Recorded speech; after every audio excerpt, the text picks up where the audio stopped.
દ્વિતીય સ્કંદની શરૂઆત કરીએ. શ્રી ગોવર્ધનનાથજીનો ડાબો ચરણ કમળ. સાધન લીલા એટલે જ્ઞાન લીલા. દ્વિતીય સ્કંદમાં અંતઃકરણની યોગ્યતા એટલે કે અધિકારનો ઉપયોગ કરવાનું સાધન જ્ઞાન છે, અને તે જ સાધન લીલા એટલે કે જ્ઞાન લીલાનું અહીંયા વર્ણન છે. આ સ્કંદનો સિદ્ધાંત કર્તવ્ય નિર્ધાર શ્રવણ છે,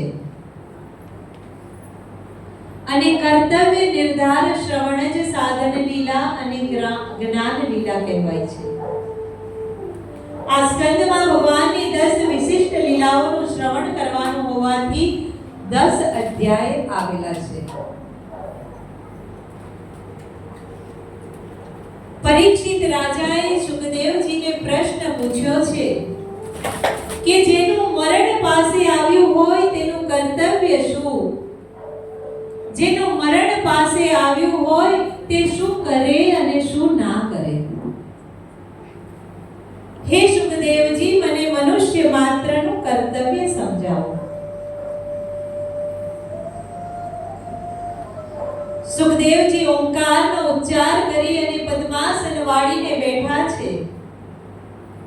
સુખદેવજીના પ્રશ્નની સરાહના કરે છે કે હે રાજા, તારો પ્રશ્ન લોકોના કલ્યાણ માટે છે.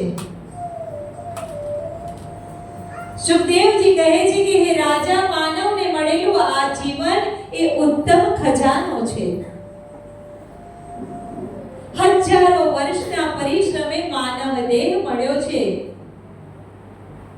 ભગવાને દરેકને ગર્ભમાં જ સરખી બુદ્ધિ અને આયુષ્ય આપ્યા છે. જો માણસ ઈશ્વર આજ્ઞા પ્રમાણે વર્તે તો પૂર્ણ આયુષ્ય અને પૂર્ણ ઐશ્વર્ય પ્રાપ્ત કરી શકે. પ્રત્યેક માનવનો ધર્મ છે કે જરૂર પૂરતું બોલવું, જીવન નિર્વાહ પૂરતું ભોજન કરવું, સત્સંગ પૂરતું મિલન કરવું, પ્રતિ ક્ષણ પ્રસન્ન રહેવું અને ઈશ્વરની આરાધના કરવી.